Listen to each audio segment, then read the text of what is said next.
아, 제가 좀 뭐 그분들의 아픔을 잘 몰랐던 것 같은데. 어떤 분들이요? 그러니까 저 이렇게 머리에 이제 모발이 좀 부족하신 분들, 네. 네, 그분들은 꼭지에 있는 털조차 소중하다고 그런 말씀들 주시네요. 그리고 그 전용 제품이 또 있나 봐요. 그런 그 가리는. 그 니플 패치. 그 니플 패치라고. 네. 뭐 한국말로는 숨바꼭지라고 하던데. 숨바꼭지. 네. 그러니까 제가 이걸 아는 게 저도 해봤어요. 왜냐면 흰 티를 입고 싶은데 네. 입을 수가 없었거든요. 그래요. 네. 그 이제 보이는데 어떻게? 되게 또 도드라졌나 봐. 크진 않은데. 그렇게 이렇게 튀어나와요 원래? 나오던데. 아니 그렇게 딱 붙는 거 아니라도 이렇게 나오기도 하나? 전 아니 근데 이거 고민하시는 분들은 아마 다 공감하실 거예요. 네. 자, 하여튼 그런 분들도 편하게 입으실 수 있는 스투시였고요. 자, 이제 저희랑 말 섞기 싫어하시는 우리 박병창 이사님 모시겠습니다. 어서 오십시오. 어서 오세요. 예, 안녕하십니까. 네, 반갑습니다. 네, 이런 얘기는 저희 따로 여쭙지 않겠습니다. 네. 한 번도 생각 안 해봤습니다. 한 번 생각 안 해보셨어요? 네. 그렇죠. 그 정도로 나오기 쉽지 않잖아요. 그건 모르겠는데 생각을 한 번도 안 해봤습니다. 그래요? 이게 나올 수 있다는 생각, 이런 생각 자체를 안 하셨구나. 네. 네, 근데 이제 이주호 기자가 조금 유독 크긴 큰가 봐요. 네, 그래서 미국 시장 보시죠. 예, 미국 시장 마감부터 한번 보겠습니다. 네, 소폭 하락을 했는데요. 네. S&P 500 기준으로 이번 주 이제 하루 남았는데 5일 연속 하락을 했습니다. 네. 이번 주에 그런 느낌이 좀 들어요. 이번 주에 잭슨홀 미팅에서 파월 의장이 어떤 말을 할까? 이게 분기점이 돼가지고 뭐 시장이 좀 약세로 가지 않느냐? 막 그런 얘기를 지난주부터 막 했잖아요. 네. 네네. 그래서 5일 연속 하락을 했는데 5일 연속 하락해서 얼마큼 하락했느냐? 주간 5일 동안 1.2% 하락했습니다. 5일 하락한 게요. 그래요? 뭐 큰 움직임이 있었던 것도 아니고. 그 정도면 우린 뭐 하루면 다 빼지 뭐. 우리나라는 이번 주에 저점이 4.5인가 그렇고요. 그리고 어제까지 2.6% 빠졌습니다. 이게 그렇게까지 큰 변동성을 준 것도 아니고요.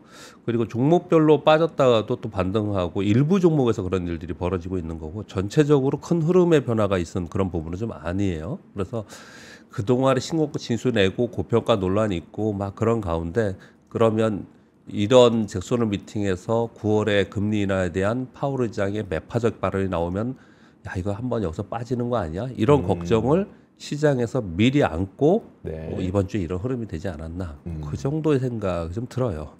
그래서 뭐 실제로 또 우리는 오늘 끝나니까 파월 의장이 어떤 얘기를 할지는 모르겠지만 극단적인 매파적 발언 이런 부분이 아니라면 이거 지나갔다고 하고서 반등하지 않을까? 뭐 이런 얘기를 좀 하는 상황인 거고 그렇습니다. 근데 전반적으로는 미국의 9월 금리 인하 확률은 많이 떨어졌습니다. 어제 뭐 물론 뭐 예전처럼 40% 50%는 아니고요. 지금 95% 뭐 100%까지 얘기를 하는 상황이었는데 지금 80%대로 좀 떨어져 있는 상황인 거고. 네. 그래서 국제 수익률이 약간 올라왔습니다. 달러인더스가 올라왔고요. 우리나라 원화가 1,399원. 다시 이만큼 올라왔어요. 은근슬쩍 여기까지 지금 1,400원이에요 지금? 네. 거의 1,400원. 여기 환율에서 거의 1,400원에 왔습니다. 그래서 요즘에 외국인들이 주춤하는 이유를 이제 이런 데서 좀 볼 수가 있겠죠. 그래서 우리 시장이 상대적으로 좀 약했던 것들 보면은 이런 부분도 좀 있다는 거예요. 이 얘기를 보면서도 또 어떤 생각이 드냐면은 시장 굉장히 단순하게 보면서 시장을 만약에 판단한다면 여러 가지들을 다 차치하고 여러 가지 뉴스들이 있고 복잡하고 뭐 주식시장은 세상의 온갖 것들을 다 반영한다라고 막 이렇게 얘기를 하지만 시장이 올라가는 동안에는 우리 원화가 강세였고요. 네. 저 위에 1,450원에서 1,370원까지 떨어졌었고요. 1,470원, 60원까지. 그 다음에 더 떨어지지 않고, 그러니까 원화 강세가 안 되고 다시 올라와서 1,470원, 80원, 90원 이렇게 되니 시장이 거기서는 더 가지 못하고 이러고 있는 상황이에요. 그리고 이것만 만약에 본다면 혹시 원화가 1,350원 아래로 떨어진다는 얘기가 신고인수 나는 거네. 뭐 그러니까 그런 거죠.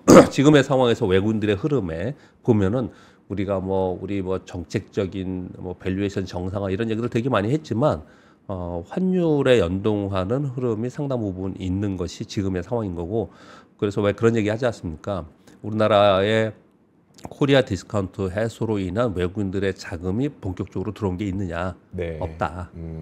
환플레이가 이번에 상당히 있었고 그런 부분들은 향후 차차 확인해가면서 들어올 가능성이 있다. 뭐 이렇게 얘기를 하는 이유 중에 하나인가 생각합니다. 환율 얘기하면서 잠깐 그런 언급을 좀 드렸습니다.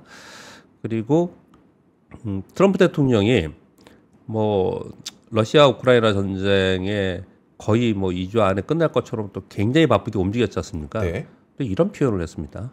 평화 중재자 역할을 포기. 푸틴과 젤렌스키 양자회담에서 너희들끼리 알아서 해라. 그리고 또 되게 과격한 표현을 안 했습니다.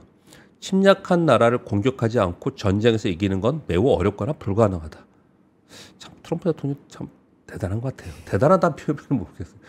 침략한 나라를 공격하지 않고 예. 전쟁에서 이기는 건 매우 어렵거나 불가능하다. 요 뉘앙스는 어떤 거냐면 러시아가 침공을 했지 않습니까? 네.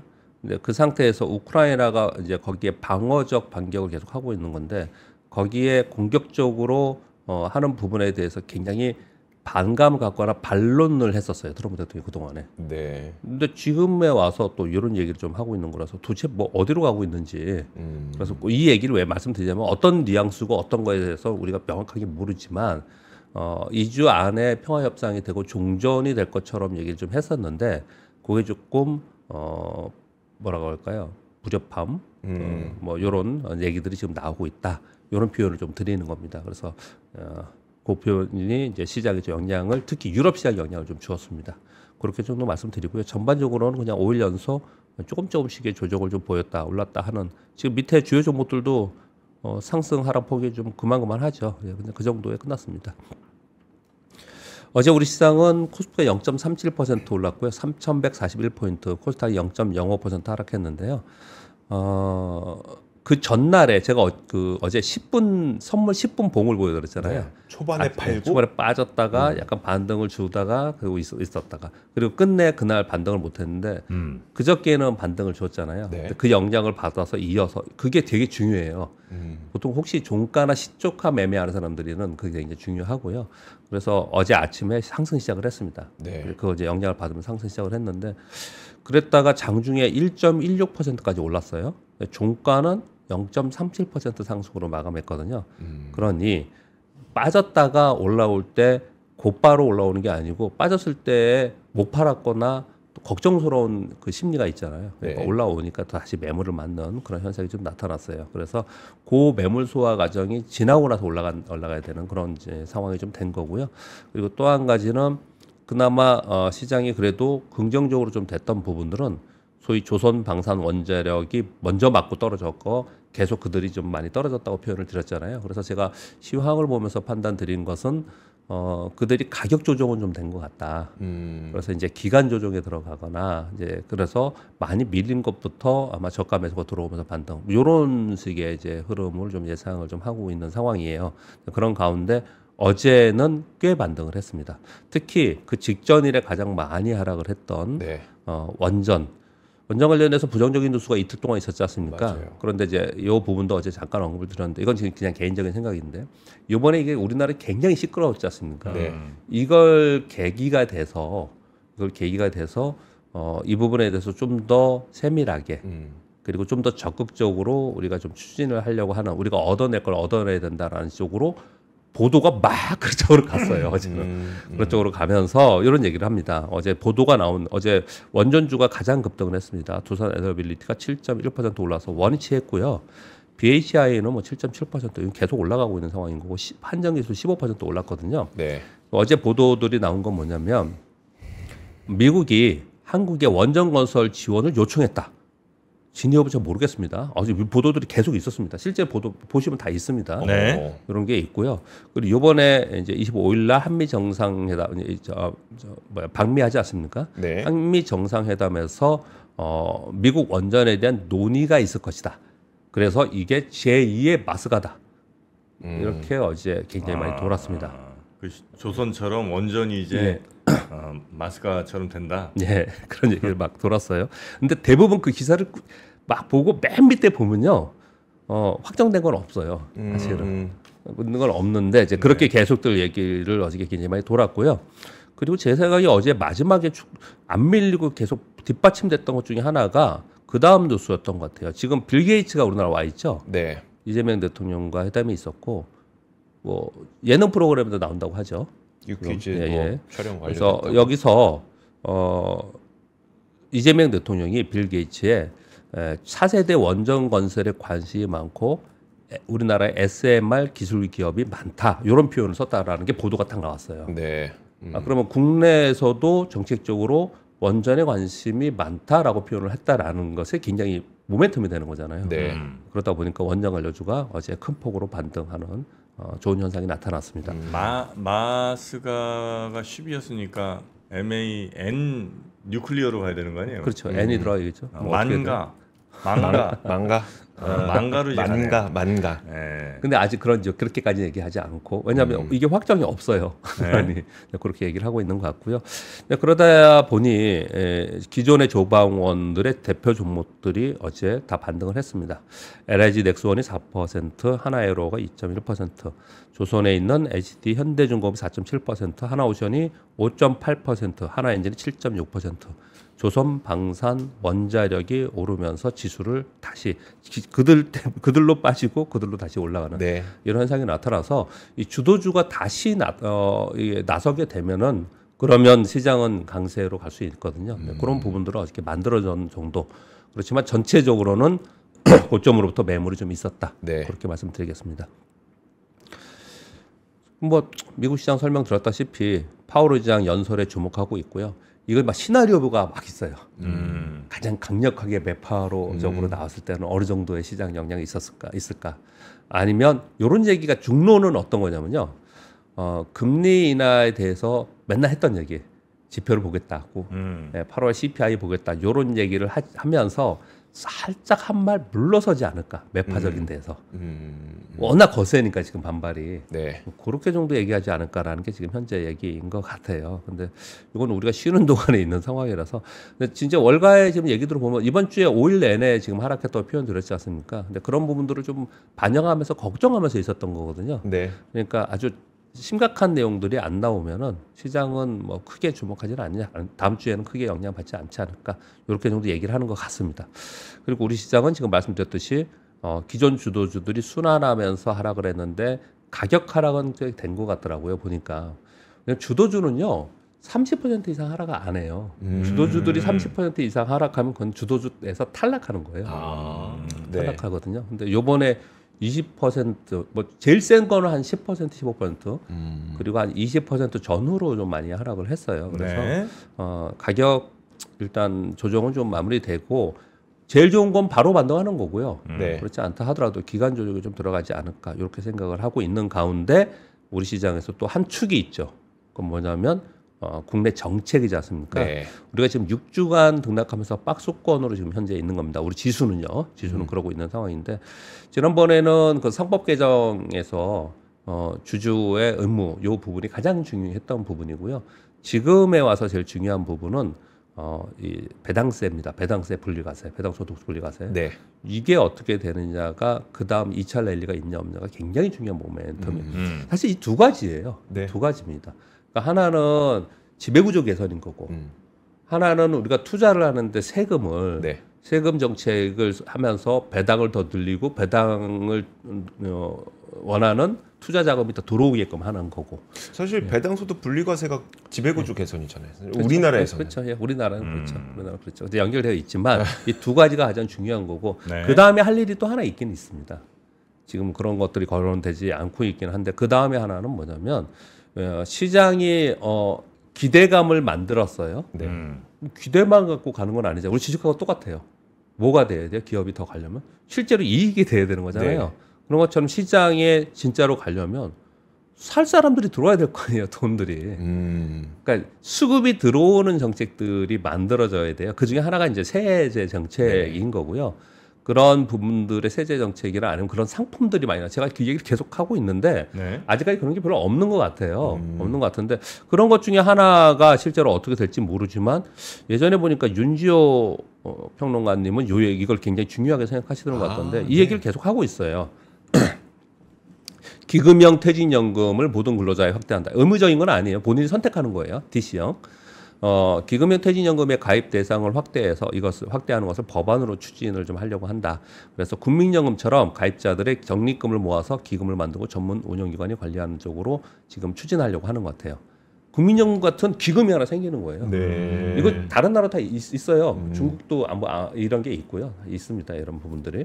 그래서 이걸 가지고 투자하면은 그러면 어마어마한 자금이 한 축이 또 생기는 거잖아요. 물론 이 돈이 지금 없는 게 생긴 건 아니에요. 지금은 어떻게 하고 있어요? 개인이 직접 하고 있죠. 그쵸. 개인이 직접. 근데 잘 안 하시죠. 네. 좀 맨날 방송하고 그러면 전프로님도 안 하시고 뭐 우리 다 안 해요. 대부분 안 합니다. 네. 잘 모르겠고 귀찮고 또 하나는 퇴직금이 마이너스 나면 안 되잖아요. 그렇죠. 네. 그러니까 안전하게 얘는 그냥 거기 있어라. 이런 거거든요. 그래서 거의 그쪽 돈들은 그냥 거기 있어요. 그냥 은행 예금처럼 거기 있는 상태거든요. 그래서 이거 기금형으로 운용하자라고 하는데 우리 이 얘기 딱 나오면은 반대론자들과 걱정하시는 분들은 그 얘기잖아요. 이거 손실 나면 어떡하냐. 이런 거잖아요. 네. 근데 그런 부분들에서 정책적인 것들이 계속 나와야 되는데 이제 기사로는 이런 걸 얘기를 합니다. 예를 드는 거예요. 이게 이 비슷한 게 하나 있습니다. 근로복지공단에서 중소기업의 퇴직연금 기금이라는 게 있어요. 중소기업들. 얘는 현재 가입 대상이 직원 30인 이하의 중소기업의 퇴직연금만 모아서 하는 거예요. 네. 한정되어 있습니다. 얘는. 근데 얘가 생긴 지 2022년에 생겼거든요. 23년에 한 7%, 작년에도 한 6.5%, 올해는 상반기에만 7% 수익률이라고 해요. 잘했습니다. 네. 잘했어요. 그러니까 이쪽 진짜 전문가들이 주식만 하는 건 아니거든요. 네. 여러 가지 복합적으로 투자를 하지 않습니까? 대체 자산도 하고. 그래서 이렇게 수익률을 올리는 상황이 있으니 결국은 전체적으로 좀 확대해서 우리나라에서 이런 것도 해야 되지 않겠냐는 얘기를 하거든요. 근데 이거는 우리 국민연금이나 퇴직연금이나 이런 연금에 관련된 이슈이기도 하지만 우리 시장에 되게 중요한 이슈예요. 시장에. 그래서 이런 부분들도 한번 말씀을 좀 드리겠고요. 저게 실제로 공론화되고 많이 얘기가 되면 시장의 상당 부분 호재로 받아들일 가능성이 굉장히 높습니다. 네, 그렇게 말씀을 드리겠습니다. 자, 그러면 뭐 뉴스들 좀 몇 개 볼까요? 네, PMI 발표됐는데요. 경기가 둔화된다 그러더니 좋아지고 있네요. 왜 이렇게 좋아요? 네. 유로존 PMI가 51.1인데 예상이 5.7이고요. 제조업이 50.5, 예상이 49.5, 서비스업이 50.7, 예상이 50.8. 제조업이 좋아졌고요. 영국도 서비스업이 53.6, 예상이 51. 독일이 제조업이 49.9, 예상이 48.8. 미국도 서비스업이 55.4, 제조업이 53.3. 이거 언제 이렇게 올라왔어요? 미국은? 미국이 50 아래에 있었거든요. 제조업은 항상 50 아래였죠. 제가 꽤 오랫동안 50 아래라고 설명을 하고 있었습니다. 근데 53.3이 됐어요. 요거 미국에 공장 지어줘서 그런 거 아닙니까? 우리 작년에 미국에 공장 제일 많이 지은 국가가 한국 아닙니까? 막 짓고 있어가지고 이게 50위로 올라와 있어요. 그리고 또 이제 트럼프 대통령의 정책이 제조업붐이죠. 네. 제조업붐이죠. 이게 좀 올라온 부분이 있는데, 요거 이 미국의 특히 ISM 제조업 PMI는 반도체하고 연관이 있습니다. 스타이펀드들이 그거랑 같이 움직이거든요. 그래서 이런 부분들 좀 생각해 볼 필요가 있을 것 같아요. 그래서 아무튼 그냥 제가 읽어드렸는데 이 내용 안에서는 뭐 전체적으로 물가가 올라오는 부분, 상품 가격이 오르고 뭐 이런 부분들이 좀 포함되어 있다는 부정적인 의견들도 좀 있었는데 저는 그런 것까지 쭉 설명드리기보다는 그동안에 계속 좋지 않았다라고들 얘기를 하고 있었는데 선행지표거든요, 이게. 네. 선행지표인 PMI가 반등을 했다는 거예요. 이거 선행지표라는 표현을 제가 말씀드리면 뭐가 기억나시죠? 선행지표는 고꾸라지고 동행지표는 올라가고 역으로 맨날 그거 보여드렸잖아요. 많은 사람들이 그거 보여드리잖아요. 네. 이게 배표적인 선행지표인데 선행지표가 꺾어 올라가? 그러면 이거 또 다른 해석을 아마 할 가능성이 있어요. 물론 연속적인 걸 봐야 되긴 합니다. 네. 이런 일이 좀 하나가 있었습니다. 그렇게 말씀드리고요. 물가에 대해서는 인플레이션에서 걱정을 계속 하고 있는 것 같습니다. 월마트가 어제 4.5% 하락을 했어요. 비교적 큰 폭으로 하락을 했는데요. 매출이 기대보다 높게 나왔습니다. 굉장히 좋게 나왔는데 EPS는 하락했어요. 왜 그런가 봤더니 비용이 올라서 수익 감소가 됐다라는 거예요.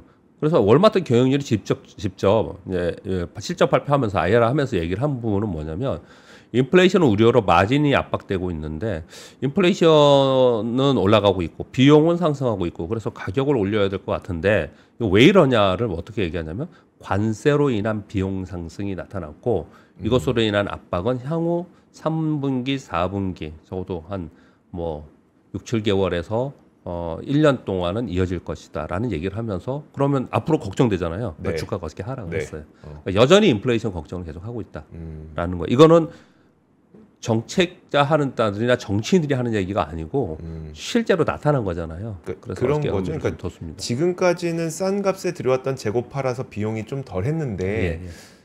이제 또 재고 사서 이제 하반 3, 4분기 거 사야 되니까 네. 그거 살 때마다 비용이 더 많이 들어요. 이런 얘기인 거죠. 앞으로 그럴 거고 앞으로 지금도 가격을 못 올렸잖아요. 네. 예, 이제 비용은 올라가고 있는데 네. 가격을 못 올렸으니까 마진 압박이 계속돼서 이익은 떨어졌다는 설명을 지금 네, 하고 네. 있는 거예요. 그래서 앞으로 가격을 올릴 거다 얘기하는 거예요. 음. 가격을 올린다는 게 뭐예요? 인플레이션. 물가가 오른다는 얘기를 지금 하고 있는 거예요. 이런 얘기를 지금 하고 있습니다. 그리고 이 3번부터 6번까지 저 스테이블 코인 얘기인데요. 전부 다 지금 서클의 회장이 우리나라 와서 한국은행 네. 총재하고 만난다고 합니다. 네. 근데 이 내용을 잠깐 보면요. 일단 이 스테이블 코인을 지급 결제, 즉 결제 수단으로 하는 거에 법적인 조치를 했던 가장 빠른 곳이 일본이에요. 일본 2023년 6월에 스테이블 코인을 결제 수단으로 인정하는 자금 결제법을 시행을 했습니다. 그러면서 올 하반기에 본격적으로 스테이블 코인 발행한다라고 얘기를 하고 있습니다. 일본 스테이블 코인 발행하는 거는 제가 엊그저께 말씀드린 굉장히 중요해요. 왜냐하면 일본 국채 발행 때문에 일본 국채. 네. 전 세계에 우리가 국채에서 중요하게 생각하는 거는 미국하고 유로도 있지만 일본을 중요하게 생각하잖아요. 그래서 일본 요게 지금 요번에 발행되는 게 도대체 어떤 이유에서 왜 이렇게 많이 하는가 요 지금 우리가 생각을 하고 있는 거예요. 이게 기본으로 깔려 있는 상태에서 우리 맨날 미국 얘기했잖아요. 네. 근데 중국이 확정된 건 아니에요. 아직은 중국이 위안화 스테이블 코인을 처음으로 허용할 것이다라고 지금 이거를 만지작거리고 있다. 이렇게 로이터에서 지금 얘기 나오고 있습니다. 중국은요, 2021년 암호화폐 거래 및 채굴 전면 금지한 국가예요. 네. 중국은. 근데 그런 나라인데 왜 이것을 다시 지금 와서 이렇게 지금 허용하려고 지금 하고 있느냐. 중국은 CBDC로 가는 나라예요. 네. 이 나라는. 근데 이거 지금 하려고 하느냐. 당연히 그럴 것 같아요. 왜냐하면 지금 전 세계가 특히 미국을 필두로 해서 스테이블 코인으로 글로벌 확산이 되고 있잖아요. 여기서 안 하면은 네. 안 하면은 그러면은 위안화 영향력이 떨어지는 거잖아요. 네. 이게 결제 수단으로 되면. 그렇죠. 그러니까 위안화 영향력이 축소되는 것을 막 방어해야 되고 위안화 영향력을 확대하기 위해서 요번에 이걸 하지 않을까라고 지금 이걸 검토 중이라는 표현을 지금 하고 있는 거예요. 이거 뭐 어떤 얘기랑 비슷한 얘기냐면 전에 그 JP 모건이 네. 나는 도대체 화폐를 두고서 스테이블 코인을 따로 만들어서 이걸 지급 결제를 한다는 걸 나는 이해도 안 되고 받아들이기 어렵지만 우리 JP 모건에서는 스테이블 코인을 발행합니다. 왜? 이거 우리가 발행하지 않으면 우리 은행에 있는 고객들이 네. 이 상품을 쫓아서 다른 데로 갈 가능성이 있기 때문에 우리도 발행합니다. 그렇게 얘기하면서 네. 이거 발행한다고 했거든요. 네. 국가도 똑같이 그런 일이 벌어지고 있는 거로 해석하시면 될 것 같아요. 그렇게 얘기를 하고 있고요. 연준 이사 중에 맨날 이거 베선트 장관만 얘기를 했었는데 월러 연준 이사가 아주 강력하게 얘기를 했습니다. 스테이블 코인이 결제 시스템을 혁신할 것이다. 스테이블 코인이 기존 카드 결제와 유사한 발전 가능성을 가졌으며 새로운 규제 체계가 이를 뒷받침할 것이다. 24시간 이용할 수 있고 빠른 전송 속도와 높은 유동성으로 소매 및 국제 결제에서 중요한 역할을 할 것이다.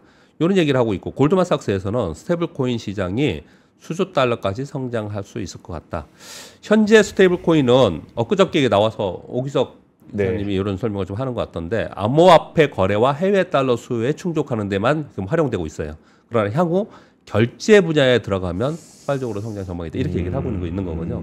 근데 이 얘기하고 우리나라에서 나온 자료들 한번 보세요. 우리나라 신문 기사들 보시면 우리나라 뭘 걱정하고 있냐면 외환거래법 때문에 이 걱정을 되게 많이 하고 있어요. 근데 실제로 이 나라들도 말은 이렇게 하고 있지만 다 그걸 걱정하고 있는 상황인 거거든요. 그렇죠. 네. 그래서 정말 이 부분은 제가 이 뉴스 할 때마다 말씀을 드리는데 어떻게 될지 모르겠어요. 진짜 이 금융시장이 이것으로 인해서 진짜 일대 변혁이 생길지 아니면 이 부작용이 가는 과정 속에 상당 부분 있을지 상당 부분 반향을 일으킬 수 있는 내용이 지금 큰 변화가 생기는 거예요. 자본시장에. 그렇게 좀 해석이 좀 됩니다. 네. 그리고 수출입 데이터가 나왔는데 네. 이것도 아까 PMI처럼 우리나라 괜찮네요. 8월 되면 7월 8월 되면 또 안 좋다고 생각을 했는데 8월에 봤더니 여전히 뭐 괜찮아요. 수출이 20일까지 데이터입니다. 전년 동일 기간 해야 됩니다. 동일 기간. 그렇죠? 20일까지니까. 네. 전년 동월 동일 기간 7.6% 증가했어요. 어디가 많이 증가했냐 봤더니 반도체 87%, 자동차 27%, 선박 23% 이렇게 증가를 했고요. 미국은 줄었고 다른 나라가 좀 늘었고요. 늘은 나라다 보면은 대만이 59%, 싱가포르가 82%죠. 네. 이게 뭘까요? 이게 반도체입니다. 반도체 다. 이게 전부 반도체예요. 거의 대부분. 그러니까 싱가포르도 반도체. 예. 반도체 기기들 많이 합니다. 그래서 얘네 이쪽이 이렇게 많이 늘었다는 건 반도체는 거의 대부분 미국이 아닌 다른 쪽으로 많이 가고 있었다. 이렇게 말씀드릴 수 있겠고요. 이게 직접적으로 그 섹터에 영향을 주잖아요. 그래서 그 섹터별로 이렇게 적어 오면은요. 적어 보면 작년 동기비 성장이 높았던 품목은 자동차. 작년 동기비입니다. 이거는 네. 전체가 아니고 134%. 퍼센테이지를 읽지 않고 그대로 읽겠습니다. 건설기계, 가스보일러, 음반, 대형 변압기, 반도체, 헤어 제품, 배터리, 음극물질, 중대형 변압기. 작년 동기비 줄어든 품목. 리튬이온 배터리, 가정용 미용 의료기기, 소형 변압기, 디스플레이, 레이저 등의 미용기기, 타이어, 가전, 철강 강관, 기초화장품, 화학. 제가 딱히 말씀을 드리긴 그렇지만 그냥 뭉뚱그려서 말씀드려볼게요. 그 섹터에 그 종목 갖고 계신 분들한테 어떤 분은 좋고 어떤 분은 나쁘잖아요. 이런 거 보면요. 이걸 보면은 왜 요번에 어떤 데들은 더 많이 빠졌고 어떤 데는 좀 덜 빠졌고 하는 게 여기 있어요. 여기 답이 있어요, 사실. 그렇게 보시면 될 것 같아요. 아마 다 대형 여러분 아실 거예요. 변압기는 이렇게 많이 갔는데 소형 변압기가 이렇게 또 빠진 건 약간 좀 비슷하게 갈 것 같은데. 안 그래. 주가도 보시면 안 그렇습니다. 대형은 많이 경쟁 가고요. 상황 자체가 좀 달라요. 대형하고 중소형하고. 그래요. 그것도 다르고요. 뭐 말씀하셨으니까 헤어 제품이 있는데 미용기계하고 그 가정용 의료기계 여기 굉장히 좋았잖아요, 한동안요. 네. 얘는 안 좋고요. 그리고 기초 화장품 화장품도 요즘에 많이 떨어졌잖아요, 상대적으로. 네. 이유가 다 있는 거예요, 사실 보면은. 아. 그렇게 하나하나 좀 보실 필요가 있을 것 같습니다. 네. 그 섹터들요. 그래서 사실 제가 아는 어떤 분은 옛날 프랍에 있다가 지금 혼자 그냥 개인 투자자 하시는 분이 있는데 맨날 이 수출 데이터를 가서 거기 관세청 들어가서 매일 요거 보는 사람이 거기서 품목을 보는 사람이 있어요. 하나하나. 품목을 보는 사람이 있습니다. 품목별로 보면 또 그거 생산하는 기업들이 많지 않으니까. 그러니까 제가 이거 뭉뚱거려진 품목이에요. 이거는. 근데 거기 중에서 세 번에서 하나하나 있거든요. 맞아요. 거기에 다 있거든요. 코드가 다 있거든요. 그렇게 하시는 분들도 있긴 있습니다. 그리고 8번 좀 빨리 하겠습니다. 8번은 세계 배터리 공급 과잉이다라는 S&P 글로벌 모빌리티는 여러분 아시죠? 요 시장 조사 보고서를 가지고 일본경제신문에서 보도를 했습니다. 세계 전기차 비중이 6년 만에 8배로 증가했다고 합니다. 그리고 앞으로도 증가할 것이라고 보고 있는 것 같습니다. 왜 그렇게 보고 있냐면 지금 현재 상황으로 보니까 수요 대비 공급이 약 3.4배 정도가 지금 되고 있는데 2030년에는 한 2.4배 될 거라고 본다는 얘기는 결국은 공급이 준다기보다는 수요가 더 늘 수 있다는 부분들을 좀 생각을 하는 것 같아요. 그러나 전반적으로는 이렇게 지금 현황이 되고 있고 그래서 업계에서는 배터리 가격 하락이 좀 되지 않을까라는 전망을 좀 내놓고 있습니다. 이것도 저거랑 똑같은 거예요. 우리 AI하고 똑같은 겁니다. 하드웨어 쪽에 있는 배터리 가격이 앞으로 떨어질 거라는 거는 모두 다 생각한 부분이잖아요. 네. 그 이후에 경쟁력, 품질 경쟁력 이런 것들로 경쟁이 되는 거죠. 인텔이 유리기판이 인텔이 제일 먼저 시작을 했거든요. 인텔이 반도체 유리기판을 자기들이 만들어서 전 세계적으로 공급하려고 했는데 이것을 라이선싱을 추진한다고 해요. 이 얘기는 뭐냐면 라이센싱을 다른 데들에다가 기술을 주고 라이센싱료를 로열티를 받겠다는 의미로 해석하는 게 맞지 않겠냐라는 거예요. 네.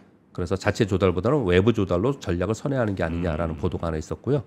그리고 10번 뉴스는 엔비디아 젠슨 왕이 삼성전자에 HBM3 갖고 자꾸 우리한테 오지 말고 HBM4에 집중해달라고 요청했다라는 보도가 여기저기에서 지금 나왔습니다. 사실 이거는 좀 여기저기 단독이 아니라서 제가 가져온 겁니다. 왜 그랬을까라는 생각을 하는 거예요. 그러니까 엔비디아 입장에서는 루빈 출시를 앞당기고 그리고 루빈에 들어가는 HBM4 가격이 굉장히 높잖아요. 네. 그래서 이 가격 협상력을 위해서 삼성전자에 빨리 여기에 집중해서 또 들어와 달라라고 지금 요청하고 있는 상황이다. 이렇게 얘기를 좀 하고 있는 상황입니다. 이거 JP 모건의 보고서 보면 향후의 전망에 대해서 꽤 많이 나와 있습니다. 그렇게 여러분 참고하시면 될 것 같습니다.